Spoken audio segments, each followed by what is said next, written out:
Let's welcome Inquirer.com's Paul Domowitch back to Philly Press Box Radio. Paul, welcome. Thanks, guys. Thanks for having me. Hey, Paul. Boy, what an offseason it has been already. Doug Peterson, Carson Wentz, both gone. Howie Roseman remains, of course, and there are all sorts of stories out there about dysfunction in the Eagles organization. Is it safe to say that Jeffrey Lurie is more involved in the draft process and other player matters than he has fessed up to? Yeah, I mean, I don't think he's become Jerry Jones, but he's certainly more involved than he had been in the past.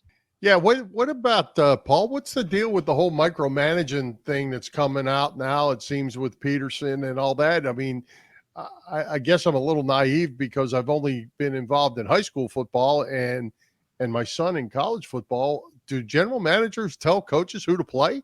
Do you mean do coaches do owners tell and general managers tell coaches? Not ordinarily, no. Okay. I don't think most of the problems they had to do with coaching personnel more so than playing personnel, aside from that travesty of a last game when Doug was essentially ordered to lose it, and he ended up putting in Nate Sudfeld. But a lot of the problems that led to his firing had to do with them wanting to make changes on that coaching staff of Doug's, and him not wanting to fire people, and that kind of, those things never happened with previous coaches.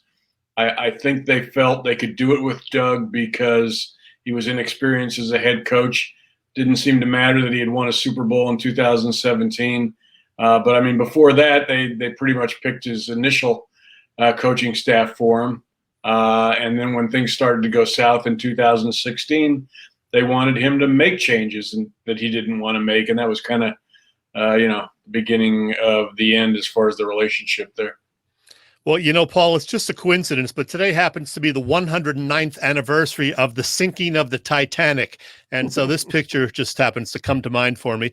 But the new head coach, Nick Sirianni, hasn't exactly energized the fan base with his first couple of Zoom news conferences. Lurie says Sirianni got the job because of his smarts and his head coaching potential. Skeptics say it's more likely because Lurie and Roseman have a guy that they can control. What is more accurate? I mean, the fact that Howie wanted somebody that he could control, or at least that would not tell him to get lost. I think that was a big reason why things kind of went south with the Patriots assistant they were talking to. Yeah, that it became evident to everybody, and finally Howie, that this was going to turn into another Chip Kelly situation at some point. And he didn't want that. He wanted somebody that, like you said, he could control, or at least deal with. And Sirianni is, a first time coach, head coach. He's not going to make waves there. He knows what it's going to take to keep his job. I don't think. I mean, again, the situation here is not as bad as a lot of other places as far as owner and even GM dictating things to a coach. It's just that things, after they won the Super Bowl, Doug thought he had a little bit more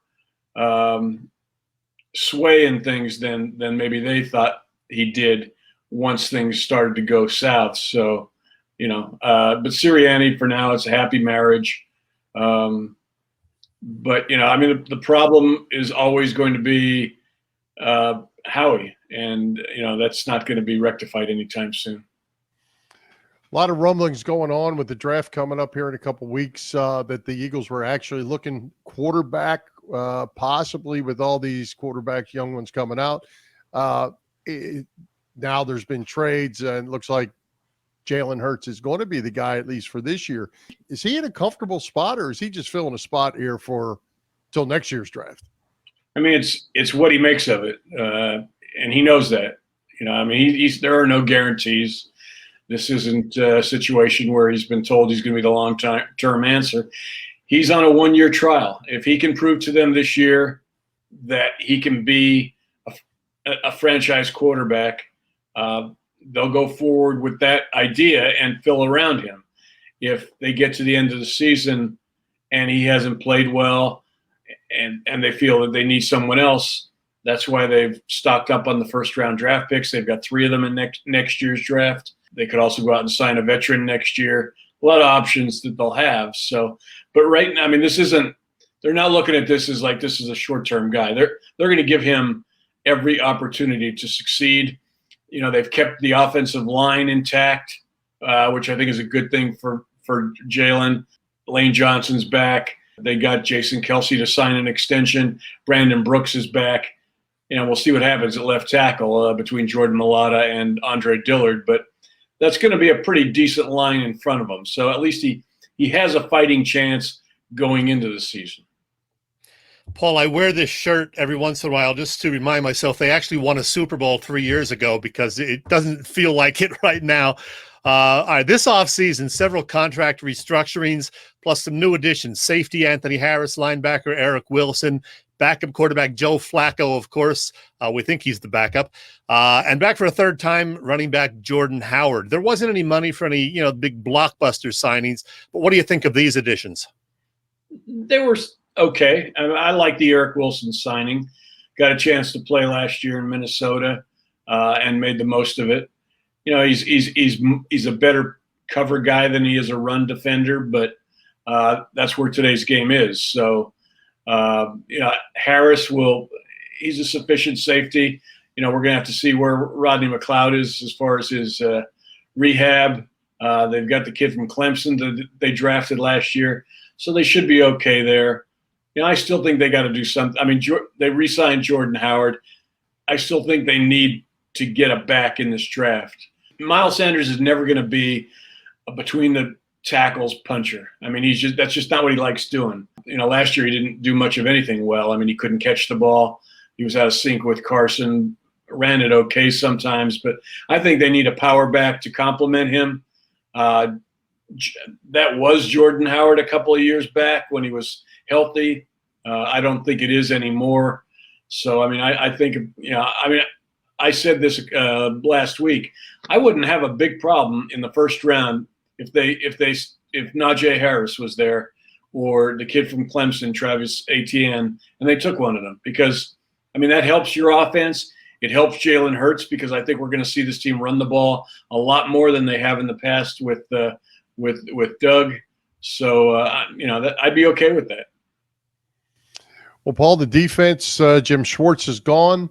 Do we have any idea what's going to happen on that side of the ball strategically? Are we actually going to maybe have linebackers on the team now for the first time in years?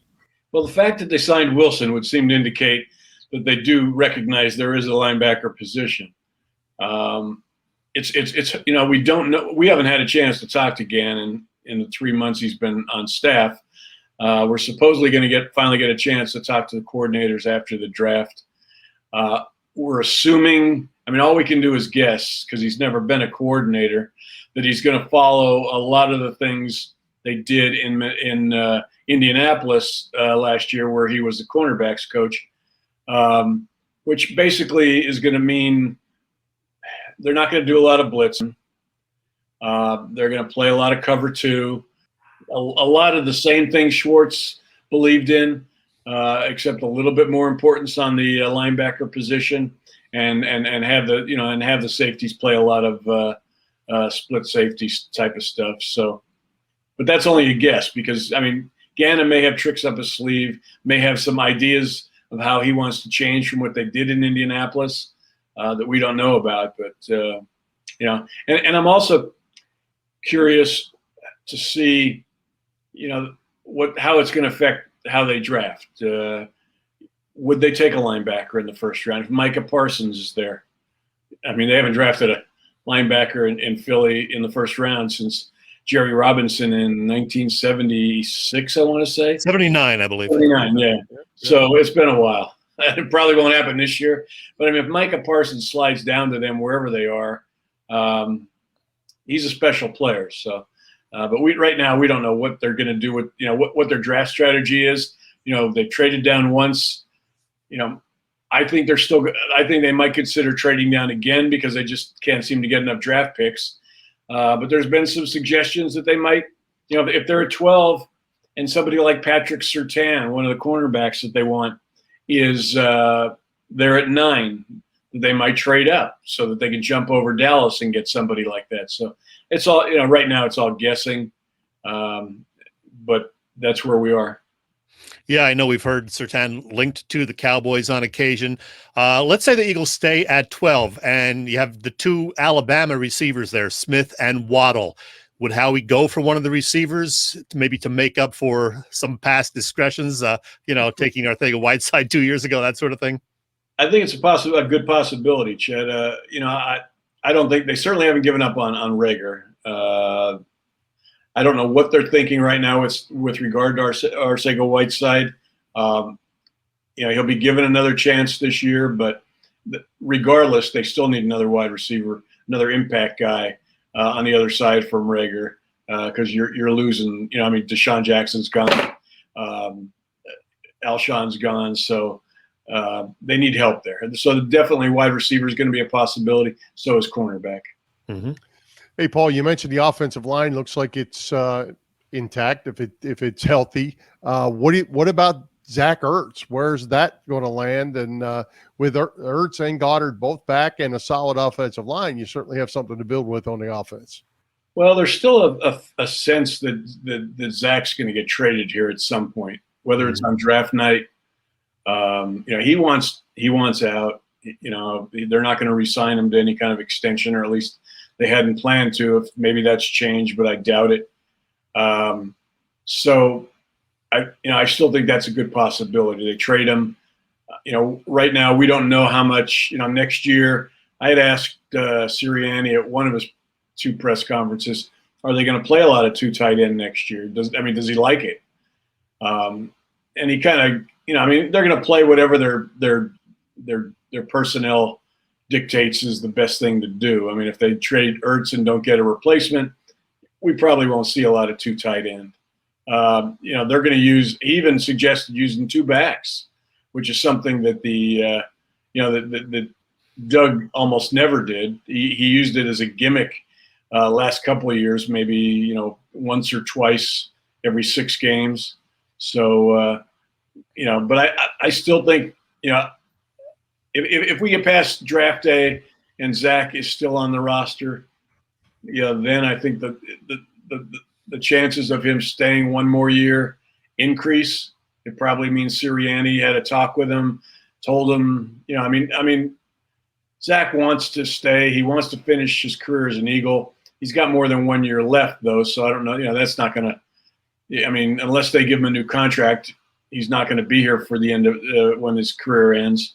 So, but the main problem and the reason he's still on the roster is they've had no significant offers for him. 6th, 7th round picks, they could pick that up 2 weeks before the season if they want, if that's what it comes to. I think they're still holding out, hoping maybe in training camp somebody loses one of their tight ends and suddenly Zach becomes a lot more valuable. Kind of like going back to 2016 when Minnesota lost its quarterback and they traded Sam Bradford. That was like a gift horse for him. Maybe lightning strikes twice. Well, as it stands right now, Paul, the Eagles have 11 picks in this year's draft, and they certainly have a lot of needs. So anything in particular they'll be especially working to address with those remaining draft picks? Yeah, how many of those are five of the 11 are in the 6th and 7th round, which is right. They're like throwing them darts against the wall there.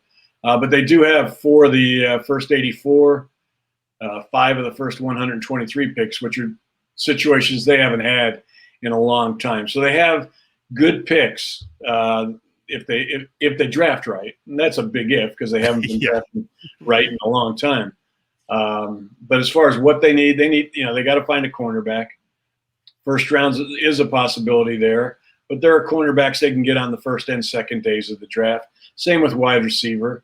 They need an edge rusher. Brandon Graham, they signed him to an extension, but he's 33. So we're talking 1 year, maybe 2. Derek Barnett, they did not release him. They did not trade him, They did not give him an extension, so he's back on the 5th year of his contract, getting $10 million. So they clearly have not made up their mind on him, so he could be gone after this season, which only leaves Josh Sweat. So this is a good draft to get an edge rusher. You don't have to get one in the first round. Day 2 is pretty good for them. So I think they need help there. You could pretty much pinpoint any position. Like I said, running back. They'll probably take a quarterback at some point because they need a third quarterback, a developmental guy. It won't be.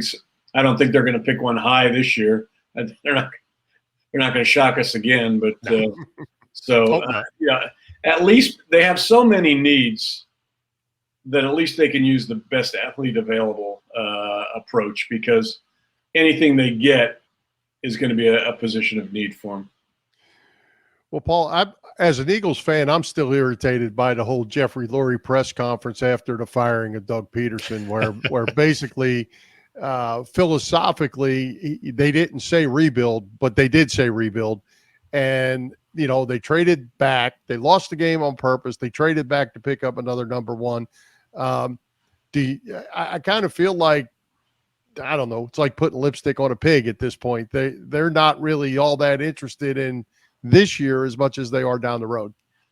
They are. You're right, Bill. I think the reason they didn't use the word rebuild is because they know they're in the NFC East. So I mean, if they can be respectable, that's within reach. It always will be. I mean, I know getting Dak Prescott back was huge for Dallas, and they'll go into the season as the favorite. But I mean, the Eagles will not be.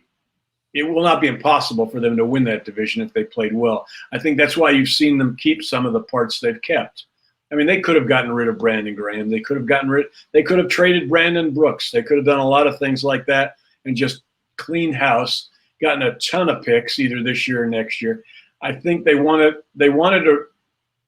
trying to do this and still not be bad this year. Give themselves a chance and give Jalen Hurts a chance to prove that he can be a good quarterback. If they strip him of the talent around him, it decreases his chances for success and decreases their chances to get a very good reading on him. So I think that all went into their plan.